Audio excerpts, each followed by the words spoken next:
Every gym owner wants to own a great gym. In fact, we all want to own the best gym in town. I know that I do. I'm Chris Cooper. This is Run a Profitable Gym. And today I'm going to tell you how to take your gym from good to great. And if you're familiar with Jim Collins' book, Good to Great, some of these are going to be familiar to you, but I'm going to translate them into the gym world and show you exactly what you've got to do. So let's start with what great gyms have in common. After working with over 2,000 gyms worldwide, we've learned that a great gym can have 30 clients, it can have 300 clients, it can have no staff, or it could have 15 staff. It could be in a dingy warehouse, or it could be in this like pristine spa, right? What great gyms do have in common though is not the client headcount, it's not really their location, it's that they all get clients the results that the client wants, that they create a third place for their clients to go, which is like a place other than work or home, and that where the client just kind of like wants to go as often as possible. Great gyms create good careers for their staff, and great gyms pay their owners more than the owner would make if they were working for somebody else at another gym. So every gym is different in its own way. Even though we've worked with 2,000, none have been the same. But the great gym has at least three things in common. Okay, and today I'm going to break down those three areas of commonality, and we're actually going to start with the niche. So let's go here. I'm going to help you find your niche and identify it, and that's going to actually like increase the greatness of your gym and help you build all these other things too. So the first exercise we're going to do here is actually identify who your niche is. A lot of gyms who are struggling to get from good to great really don't have a clear concept of this. They just think, well, we're for everybody, and like we're going to try and attract anybody in our town who wants to work out. But the reality is that the gyms who niche down, who know who their target audience is and who they can serve, they get their clients better results. They create a place that their clients really love to go. They create better opportunities for their staff, and they create better income for their owners. And they do that by niching down instead of trying to just please everybody. So here's how you do it. To find your niche, you've got to first think about your area of passion, okay? Like, what are you most fired up about? You know, I love cycling. So for me, my area of passion might be cycling. For you, your area of passion might be CrossFit. That was mine for like a decade. Before that, I was a powerlifter. So my area of passion might have been powerlifting, okay? So you want to put down your area of passion, whether it's yoga, Pilates, CrossFit, boot camp, strength and conditioning, HIIT, whatever you want to do, put that in your area of passion, okay? Because I'll tell you, like we say that the method matters less than the model, and that's very true. But the reality is that if you want to be great, your passion will show and your clients will know. Next, you want to ask yourself, what can I be the best in town at? Okay. Now, Collins in his book would talk about like best in the world, but he's talking about massive companies. We're talking about running gyms in your hometown. And so you want to ask yourself, like, what can I actually be the best at? Now, in a lot of cases, this might be something where you have no other competition. You might be the best at training people for hockey. You might be the best at training people for weight loss. You might be the best at training people for CrossFit competition, or you might be the best at training golfers or cyclists or whatever that is. You want to determine a place where you know that you can actually be the best. The last thing you want to do is be like the second best CrossFit gym in town, because there's a massive delta between the best and the second best. In fact, if you're the second best CrossFit gym in town and your clients don't differentiate you any other way, you're really providing kind of like a staircase to the best CrossFit gym in town, because your best clients will ascend to them. And then third, you've got to look at like, where do the economics make sense? So maybe you can be like the best gym in town, but you can't also be the cheapest gym in town. If you're the best access gym in town, then the economics have to work to make sure that you can get new equipment and stuff. If you're the best CrossFit gym in town, then you have to be charging more than the other CrossFit gyms so that you can pay for the coaches and the staff and the other staff and the equipment and the space, all that stuff, right? The economics have to work. So to figure out if the economics work, what you want to take is actually clients, and you want to divide that into revenue to create average revenue per member. That's ARM. Okay, you need to make sure that your ARM works. No matter if you're running a group CrossFit model, a group yoga, Pilates model, whatever, one-on-one training, semi-private, is this metric that has to work for you. It's not headcount. It's not even retention. It's average revenue per member that you get per month, okay? That niche is really going to be defined by the thing that you're passionate about, the thing that you can comfortably say that you are the best in town at, and also like what do the economics drive. For example, you might be passionate about CrossFit. You might be the best CrossFit coach in town, getting people the best CrossFit results in town. But if your ARM is too low, that niche is not going to work for you. Like, you're just not going to be able to make a living. Remember what the great gyms do, right? They get the clients the results that they want. Okay, check. They also make careers for staff. If your ARM is too low, it doesn't matter how many clients you have. You're not going to make great careers for your staff. You're also going to have high churn. You're not going to be able to make a great net owner benefit for you, the owner. And that's what great gyms do. So the economics have to work no matter what you're doing. Let's take this a different way. Let's say that you're a personal training gym. Okay, so you've got like a really high ARM. Maybe you're even the best personal trainer in town.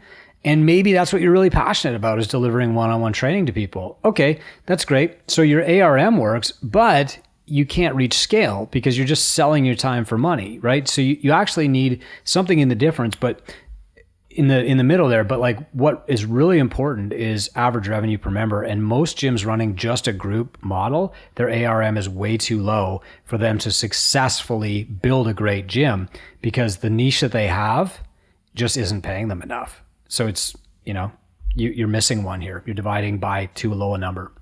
Okay, so great gyms have these three things in common. Their founder and their staff has a clear passion for what they're doing. They are the best in town at exactly what they're doing, or maybe the only one in town, and the economics work. I want to give you an example here. So in my town, there's a phys ed teacher who trains hockey players in the summer. And he's the only guy that focuses just on hockey. And he just runs it out of his garage. He makes about 40 grand a year doing this because he only focuses on hockey. And so the hockey players think, well, if I'm serious, I need to go to this guy's garage. And he's been doing it for a decade. He is the best in town at training hockey players, and he's put people into the NHL or helped them get there anyway. And so the NHL players, when they come back to this guy's gym. And so the junior players, they see the NHL guys at this gym, they want to go there too, right? He's creating this kind of like third space. Now, he doesn't have any staff. He does it all himself because he's super passionate about it, and that really shows. So he's got the passion, he's got the best in town, and the economics work because when you niche down, you can actually charge more for your service. Specialists charge more than generalists. And so niching down actually increases client value. Think about like you need to buy a brain surgery, whatever that is, and money is not an object, and you're looking for the best person in the world. You're probably thinking already like, well, the best person is going to charge the most, right?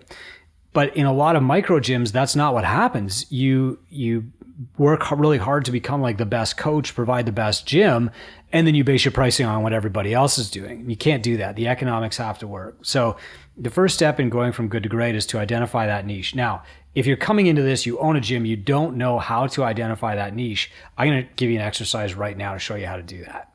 Okay. This is really simple, and you can work with your mentor to get deeper on this if you want to. Okay, so if you've already got a gym, you're like, how do I niche down? I've got people who want weight loss. I got people who want to touch their toes. I got people who want to compete at CrossFit. Like, how do I define who my best client is and focus on them? Well, you're going to make two lists. The first list are people who pay you the most money. This should be easy. You open up Wattify, Kilo, Push Press, Zen Plan, or whatever that is, and you print off like what people are paying you, and then you just rank your top 10. So Dave, Kim, whatever, Larry, okay? And you just kind of go down that list in order. Then the next thing that you do is you just close your eyes for a moment and think about the clients who feed you energy, who light you up when they show up. They come to your classes or your appointments. You look forward to seeing them. They show up with batteries included. They raise the energy of everybody else that's in the gym, okay? And you want to put their names here. One of my favorites is Boo. And then you got Lucy, and then you got Kim, and then you got Derek. Oh yeah, these are my favorite four. So now what I want you to do is I want you to look at both lists here and say like, who are the names who appear on both lists? Well, Kim does, So Kim is one of my ideal clients. Kim is my niche. And then what you want to do after that is you want to say like, you take all the ones that you circled here. So let's just, for the sake of argument, say that there's more than one. Let's put Derek on both sides too. Maybe Derek pays you money. It's going to be really easy for you to identify that a lot of the people who light you up are also the same people who pay you money. Not because they pay you money, they just have that in common, and you'll see why that's important in a moment. So then what you want to do is you want to say like, okay, what do Kim and Derek have in common? And what their commonalities are actually going to define your niche. Well, both are married, not to each other, but to other people. Both have like professional jobs. She's an attorney, he's a dental hygienist or something like that. So professional jobs. Both have kids, different ages, but they both have kids. Both have to commute to work. Okay, etc. Both struggle with nutrition. Both lack flexibility when they come in here. Both have a busier time of year at work. Whatever that is, you want to list those commonalities, and that is actually going to be your niche. Your niche is really the sum of these commonalities.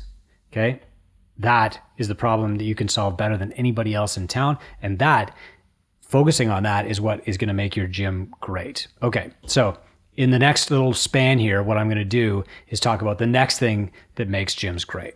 When you're moving your gym from good to great, one of the missing elements is discipline. And we're not talking about the discipline of like working out really hard or getting up at 4 a.m. and taking a picture of your watch like Jocko. We're talking about the discipline of working within a framework with freedom and responsibility. So I'm going to break down exactly what that means for you here. So Jocko Willink says that discipline equals freedom. And what he means really is consistency. If he's going to work out every day at 4 a.m., and if you follow him on Instagram, you'll see the picture of his watch every day.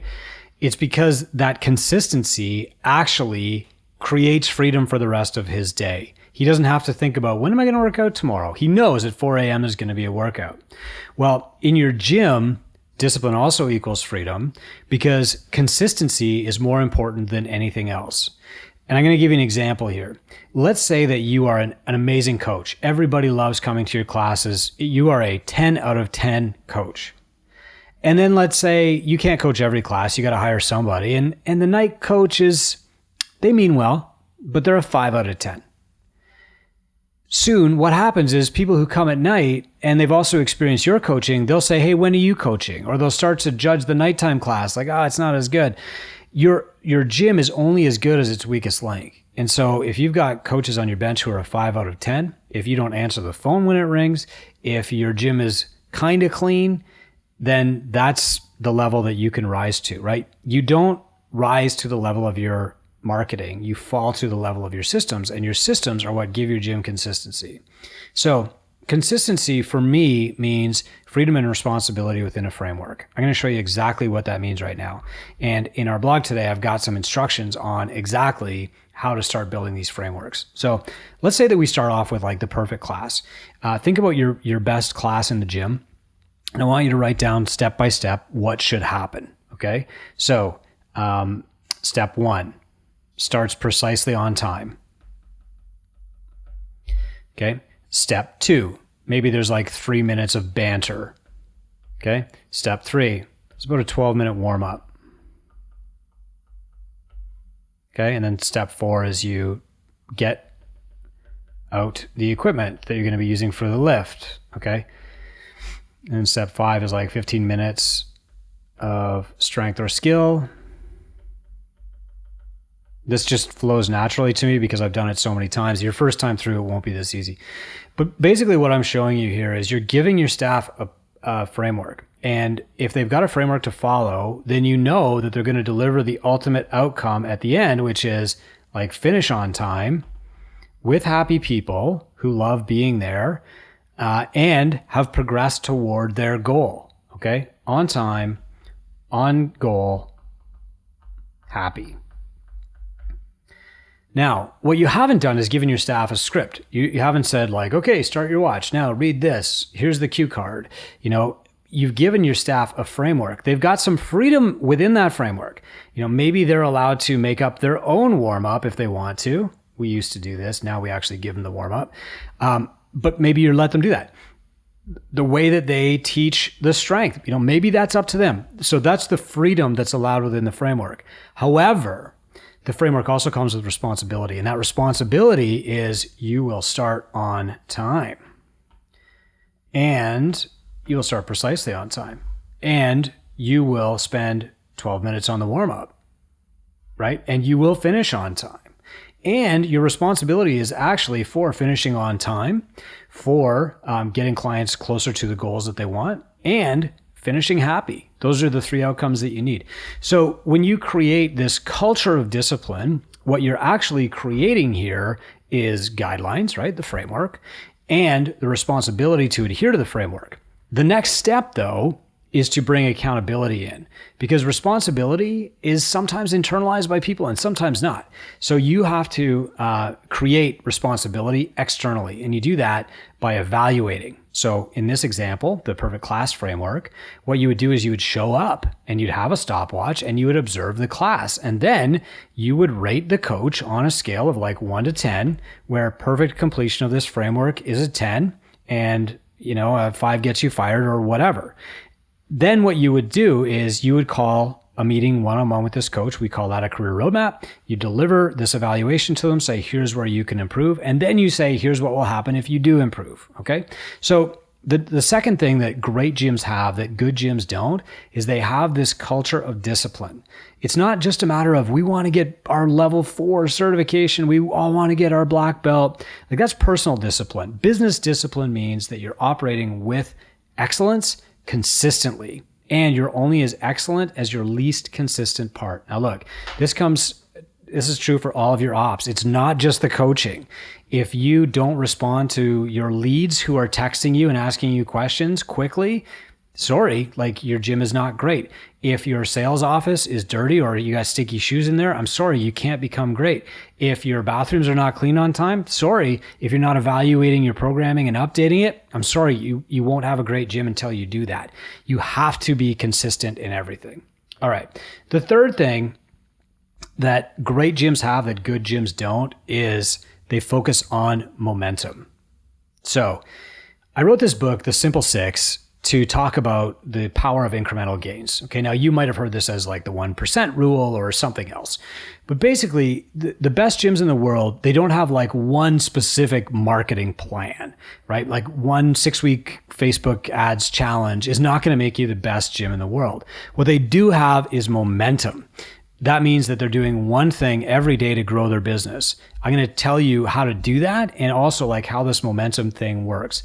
Now, in his book, Good to Great, Jim Collins refers to pushing the flywheel. And in my book, The Simple Six, I wanted to break that down and make it actionable by gym owners. So I kind of drew the flywheel and what it means. Each little cog on the flywheel here, or you could call it a handle if you want, is one metric in your gym. These are the 6 key metrics that you have to track and improve in your gym to become great. That's average revenue per member, ARM, length of engagement, leg, effective hourly rate. You have to be doing valuable things with your time. Head is head count, how many clients you have. ROI is the return that you're getting on your investments, like in your space, your equipment, and your staff. And net owner benefit is how much the gym pays you. You have to be constantly improving all these things. And that is way more important than finding like the one magic bullet that's going to fix everything for you. So let's start off with a quick little exercise here. What I want you to do is just set a timer for 2 minutes. And I want you to think of all the ways that you can increase average revenue per member. Okay, so here's a hint, raise your prices.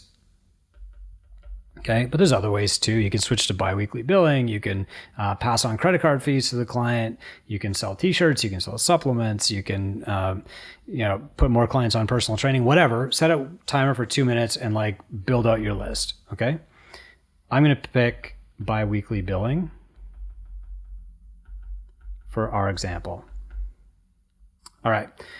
Now, and again, like there are so many things that we teach in Two Brain that will help people boost their ARM. This is just a snapshot of our toolkit. It's even been updated since here. Like, I know that we're missing a couple of really awesome upgrades right here, but you can do all this stuff to boost your ARM.